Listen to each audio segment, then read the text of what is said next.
এগুলো আর বাংলাদেশের মানুষের কাছে স্বাভাবিক হয়ে গেছে। এইটাই হচ্ছে আজকে বাংলাদেশের বড় ধরনের অস্ত্র, যে বাংলাদেশের মানুষ এই শেখ হাসিনা, খুনি হাসিনা 3টি গণহত্যা করলো, তাকে যেমন ভয় পায় না, ফ্যাসিস্টকে ভয় পায় না, তারপরে আজকে ভারত হচ্ছে এই বাংলাদেশের মানুষের কাছে সরিষার দানা বা এটা তুরুপের ব্যাপার। তাই অনেকে যারা দুর্বল, যারা দুর্লোভী, যারা মনে করেন দেশপ্রেম নাই, তারা হচ্ছে ভারতকে ভয় পায়। বাংলাদেশের কোনো দেশপ্রেমিক, বাংলাদেশের যারা লোভী না, যারা স্বার্থপর না, যারা ন্যায় নীতি, নৈতিকতা, মূল্যবোধে বিশ্বাসী, তারা ভারতকে কোনো তোয়াক্কাই করে না এবং ভারত আমাদের কাছে কোনো সমস্যাই না।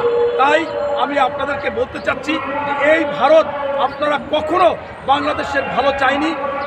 আপনারা দেখেছেন যে তাদের ফসল, তাদের পণ্য বাংলাদেশে বিক্রি করার জন্য পরিকল্পিতভাবে এই বাংলাদেশে বন্যার সময় পানি ছেড়ে দেয়, আর খরার সময় পানি আটকিয়ে রেখে আমাদের কি করে, যখন ফসল আমরা ফলাইতে চেয়েছি সেই সময় পানি না দিয়ে আমাদের ফসল ফলাতে দেয় না। আমাদের বাংলাদেশে পানি দিয়ে যখন ফসল ফলাই, সেই ফসল সম্পূর্ণ তারা নষ্ট করে ফেলে, বিনষ্ট করে ফেলে, একমাত্র কারণ যে ওদের উপর যাতে আমরা নির্ভরশীল হই। তাই আজকে সময় এসেছে, ভারত যে সমস্ত কথা বলে, বিশ্বে হচ্ছে ভারত সবচেয়ে নিকৃষ্ট ভুল তথ্য, মিথ্যা তথ্য, ভুয়া তথ্য এবং গুজব প্রচারে সবচেয়ে শীর্ষে আছে এই ভারত। এবং এর মতো মিথ্যুক, এর মতো ভুয়া তথ্য দেওয়া, গুজব ছড়ানো দেশ আর বিশ্বে কোনোটা নেই। সেটার প্রমাণ হচ্ছে এই ভারত। আপনি দেখেন মমতা ব্যানার্জি, তিনি একজন মুখ্যমন্ত্রী, তিনি কিন্তু ভালোভাবে জানে যে বাংলাদেশে শান্তি মিশনের যারা রক্ষাকারী, তারা তো দূরের কথা, শান্তি মিশনের একজন লোক পরিদর্শনে আসা দরকার নাই, কারণ বাংলাদেশে হিন্দুরা আছে মায়ের কোলে এবং কোনো হিন্দু ক্ষতিগ্রস্ত হচ্ছে না।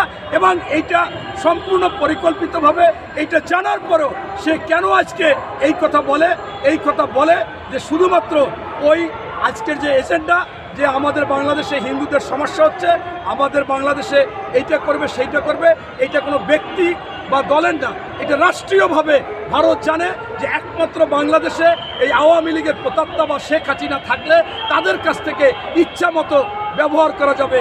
যেমন একজন পতিতাকে যেভাবে ব্যবহার করা যায় ইচ্ছা মতো, কিন্তু একজন ইমানি ব্যক্তি, একজন অসামাজিক মেয়েকে কখনো ব্যবহার করা যাবে না।